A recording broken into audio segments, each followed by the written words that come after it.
ಈಗ ಒಂದೆರಡು ವರ್ಷ ಕೆಳಗೆ ನನ್ನ ಸ್ನೇಹಿತರೊಬ್ಬರು ಖ್ಯಾತ ಹಿಂದಿ ಚಲನಚಿತ್ರ ನಟ ಶ್ರೀ ಅನುಪಮ್ ಖೇರ್ ಅವರು ಬರೆದಂಥ ಪುಟ್ಟ ಲೇಖನವನ್ನು ನಾನು ಕಳಿಸ್ಕೊಟ್ಟೆ. ಲೇಖನ ಪುಟ್ಟದಾದದ್ದು, ಅದು ತುಂಬ ಮನೋಜ್ಞವಾದಂಥ ಪ್ರಸಂಗ. ಅದನ್ನು ಖೇರ್ ಬಾಯಲ್ಲೇ ಕೇಳಬೇಕು. ಅವರು ಬರೋದು ಹೇಗಿತ್ತು ಆ ಲೇಖನ, ಅದನ್ನೇ ನಿಮ್ಗೆ ಹೇಳ್ತೇನೆ. ಇದು ನಾನು ಅನಾಮಧೇಯನಾಗಿ ಮುಂಬೈಯಲ್ಲಿ ಒದ್ದಾಡ್ತಿದ್ದ ದಿನಗಳ ಕಥೆ. ಖೇರ್ ಹೇಳಿದ್ದಿದ್ದು.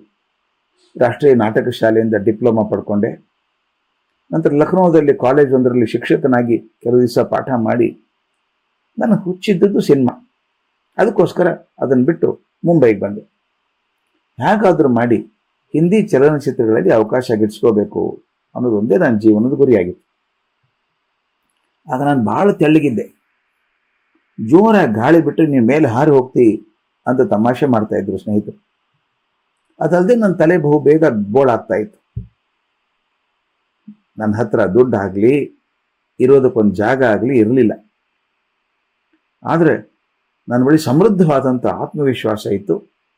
ನನ್ನ ನಟನಾ ಶಕ್ತಿಯಲ್ಲಿ ನಂಬಿಕೆ ಇತ್ತು. ಇವೆರಡೇ ನನ್ನ ಬಂಡವಾಳಗಳು, ಮತ್ತೇನಿಲ್ಲ. ಕೆಲವು ದಿವಸ ಎಲ್ಲ ಪ್ರಯತ್ನ ಮಾಡದೆ ಯಾವುದೂ ನಡೀಲಿಲ್ಲ. ನಂತರ ಇರುವಂಥ ಆತ್ಮವಿಶ್ವಾಸ ಕೂಡ ಕರಗ್ತಾ ಬಂತು. ನನ್ನ ತಲೆ ಕೂದಲಿನ ಹಾಗೆ. ಇರೋದಕ್ಕೊಂದು ಸ್ಥಳ ಇಲ್ಲ. ಅದರಿಂದ ನನಗೆ ಯಾರ್ಯಾರು ಪರಿಚಯ ಇದ್ದಾರೋ ಅವರೆಲ್ಲರ ಮನೆಗೂ ಹೋದ್ವಿ. ಅಲ್ಲೇ ಇರ್ತಿದ್ದೆ. ಎಲ್ಲಿವರೆಗೆ ಹೋದೆ, ಅವ್ರಿಗೇನು ನಾನು ಬರೋದು ಇಷ್ಟ ಇಲ್ಲ ಅನ್ನೋದ್ರ ತನಕ ಅವ್ರ ಮನೆಗೆ ಹೋಗಿದ್ದೆ. ನಾನು ಬೇರೆ ದಾರಿ ಇರಲಿಲ್ಲ. ಯಾರ್ಯಾರು ಪರಿಚಯ ಇತ್ತು ಎಲ್ಲರ ಕಡೆದು ಸಾಲ ಮಾಡಿದ್ದೆ. ಇದು ನನಗೆ ಉಳಿದದ್ದ ಒಂದೇ ದಾರಿ ಅಂದರೆ ಮುಂಬೈನ ರೈಲ್ವೆ ಪ್ಲ್ಯಾಟ್ಫಾರ್ಮ್ ಮೇಲೆ ವಸತಿ ಮಾಡಿ ಅಲ್ಲೇ ಮಲಗೋದು. ಯಾವ ನಿರ್ಮಾಪಕರು ನನಗೆ ಅವಕಾಶ ಕೊಡಲಿಲ್ಲ. ನನ್ನ ಭವಿಷ್ಯದ ಬಗ್ಗೆ ಚಿಂತೆ ಆಗ್ತಾ ಇತ್ತು. ಮನಸ್ಸಿಗೆ ತಳಮಳ. ಆ ತಳಮಳ ನೀಗಿಸೋದಕ್ಕೆ ಒಂದು ಉಪಾಯ ಕಂಡುಕೊಂಡಿದ್ದೆ ನಾನೇ. ಏನದು ಉಪಾಯ? ಗೊತ್ತು ಗುರಿ ಇಲ್ಲದೆ ಮುಂಬೈನ ಲೋಕಲ್ ರೈಲಲ್ಲಿ ಸುತ್ತಾ ಇದ್ದೆ. ಮುಂಬೈನ ಲೋಕಲ್ ಟ್ರೈನ್. ಬಾಂದ್ರಾದಲ್ಲಿ ರೈಲ್ ಹತ್ತು ಕುಳಿತರೆ ಚರ್ಚ್ಗೇಟ್ವರೆಗೂ ರೈಲಲ್ಲಿ ಹೋಗೋದು. ಅಲ್ಲಿ ಪ್ಲ್ಯಾಟ್ಫಾರ್ಮ್ನಲ್ಲಿ ಕುಳಿತು ಹೋಗಿ ಬರೋರನ್ನು ಗಮನಿಸೋದು. ನಂತರ ಮತ್ತೆ ರೈಲ್ ಹಿಡಿದು ಬಾಂದ್ರಾಕ್ಕೆ ಮರಳಿ ಬರೋದು. ಹೀಗೆ ನಾನು ಯಾವಾಗಲೂ ಜನರ ಮಧ್ಯೆ ಇರೋದಕ್ಕೆ ಬಯಸ್ತಾ ಇದ್ದೆ. ಯಾಕೆ ಗೊತ್ತಾ? ನಾನು ಒಬ್ಬನೇ ಆಗಿದ್ದಾಗ ನನ್ನ ಅಸಫಲತೆ, ಭವಿಷ್ಯದ ಹೆದರಿಕೆ ನನ್ನನ್ನು ಕಾಡ್ತಾ ಇದ್ದು. ಒಂದಿನ ಹೀಗೆ ಬಾಂದ್ರಾಕ್ಕೆ ಮರಳಿ ಬರುವಾಗ ನನ್ನ ಪಕ್ಕದಲ್ಲಿ ಕುಳಿತಿದ್ದ ಮನುಷ್ಯ ಒಬ್ಬ ನನ್ನ ಗಮನ ಸೆಳೆದ. ಅವನು ನೋಡಿದರೆ ಒಂದು ಬಿಳಿ ಶರ್ಟು ಪೈಜಾಮ ಹಾಕಿದ್ದಾನೆ. ಕಣ್ಣಿಗೆ ಕಪ್ಪು ಕನ್ನಡಕ ಹಾಕಿದ್ದಾನೆ. ಕಿಟಕಿಯಿಂದ ಆಚೆ ನೋಡ್ತಾ ಒಂದು ಹಳೆಯ ಹಿಂದಿ ಸಿನಿಮಾದ ಹಾಡನ್ನು ಹಾಡ್ತಾ ಇದ್ದಾನೆ. ಏಕಾಏಕಿ ಆತ ನನ್ನ ಕಡೆ ನೋಡ್ದೇನೆ, ಯಾಕೆ ತಳಮಳ ಮನಸ್ಸಿನಲ್ಲಿ ಅಂತ ಕೇಳ್ದ. ನನ್ನ ತಳಮಳ ಅಂತ ನಿಮಗೆ ಹೆಂಗೆ ಗೊತ್ತಾಯಿತು ಅಂತ ಖೇರ್ ಕೇಳಿದ್ರು.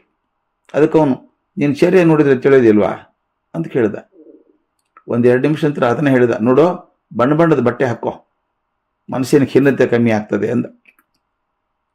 ನಾನು ನೋಡಿಕೊಂಡೆ. ನಾನು ಕೆನೆ ಬಣ್ಣದ ಕೊಳಕಾದ ಟೀ ಶರ್ಟ್ ನೋಡಿಕೊಂಡೆ. ಕೊಳಕಾಗಿ ಹೋಗಿತ್ತದು. ಕೆಲವೊಂದು ಬಾರಿ ಬಣ್ಣದ ಬಟ್ಟೆ ನಿನ್ನ ಮನೋಭಾವ ಬದಲಿಸ್ತದೆ, ಮನಸ್ಸನ್ನು ಧನಾತ್ಮಕ ಮಾಡ್ತದೆ ಅಂದ. ತಕ್ಷಣ ನಾನು ಕೇಳಿದೆ ಅವನಿಗೆ, ನೀನು ಯಾಕೆ ಬಿಳಿ ಬಣ್ಣದ ಬಟ್ಟೆ ಹಾಕ್ಕೊಂಡಿದ್ದಿ? ಅವನು ಹೇಳ್ದ, ನನ್ನ ಮನಸ್ಸಲ್ಲಿ ತಳಮಳವೇ ಇಲ್ವಲ್ಲ ಅಂದ. ಅವೊಂದು ರೈಲ್ವೆ ನಿಲ್ದಾಣ ಬಂತು. ಅದು ಜನರನ್ನು ತಳ್ಕೊಂಡು ಬಾಗಿಲ ಕಡೆಗೆ ಹೋದ. ಯಾರೋ ಇವನು ನೋಡಿ, ಏಯ್ ಕಡೆ ಕಾಣೋದಿಲ್ಲೇನೋ, ನನ್ನ ಕಾಲ ಮೇಲೆ ಊರು ನಡೀತಿದ್ಯಾ ಅಂದರು. ಇದ್ದ ಕ್ಷಮಿಸಿ, ನನ್ನ ಕಣ್ಣು ಕಾಣಿಸೋದಿಲ್ಲ ಅಂತ ಕೆಳಗಿಳಿದು ಹೋದ. ನನಗೆ ಆಶ್ಚರ್ಯ. ಕಣ್ಣೇ ಕಾಣದಂಥ ಮನುಷ್ಯ ಅದು ಹೇಗೆ ನನ್ನ ಬಟ್ಟೆ ಬಣ್ಣವನ್ನು ತಿಳ್ಕೊಂಡ, ಅದಕ್ಕಿಂತ ಹೆಚ್ಚಾಗಿ ನನ್ನ ಮನಸ್ಸಿನ ತಳಮಳವನ್ನು ತಿಳ್ಕೊಂಡ ಅನ್ನೋದು ನನಗೆ ಇವತ್ತಿಗೂ ಆಶ್ಚರ್ಯ ಆಗತ್ತೆ. ಬಾಲ್ಯದಿಂದಲೇ ಕುರುಡನಾದಂಥ ಒಬ್ಬ ವ್ಯಕ್ತಿ ಅವನ ಮನಸ್ಸಲ್ಲೇ ತಳಮಳ ಇಲ್ಲದೆ ಇದ್ದಾಗ, ಸ್ಥಿರತೆ ನೆಲೆಯಾಗಿದ್ದಾಗ ನನಗೆ ಯಾಕೆ ತಳಮಳ ಅಂತ ಅನಿಸ್ತು. ಅವತ್ತೇ ನಾನು ತೀರ್ಮಾನ ಮಾಡಿದೆ, ಈ ಹೆದರಿಕೆಯ ಅಸಫಲತೆಯ ಜೀವನದಿಂದ ಕೊಡೋಕೊಂಡು ಮೇಲೆ ಹೇಳಬೇಕು.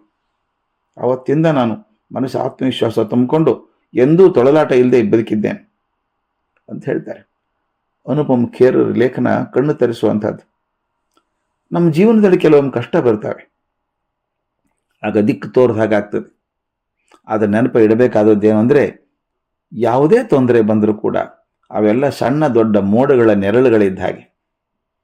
ಮೋಡಗಳು ಸದಾಕಾಲ ಇರೋದಿಲ್ಲಲ್ಲ, ಅವು ಕೆಲ ಕಾಲಿದ್ದು ಚದುರಿ ಹೋದಾಗ ಮತ್ತು ಸೂರ್ಯನ ಬೆಳಕಿನ ಹೂನಗೆ ಮೈ ತಟ್ಟುತ್ತದೆ, ಭಾಳ ಬೆಳಕಾಗ್ತದೆ.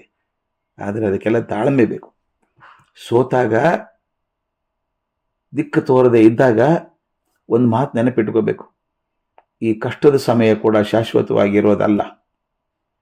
ಇದಕ್ಕೊಂದು ಕಾಲ ಬರುತ್ತೆ, ಅದು ಕೊಚ್ಚಿಕೊಂಡು ಹೋಗುತ್ತೆ, ಮತ್ತೆ ಬೆಳಕು ಬರ್ತದೆ, ಸಂಭ್ರಮ ಬರ್ತದೆ ಜೀವನದಲ್ಲಿ ಅಂತ.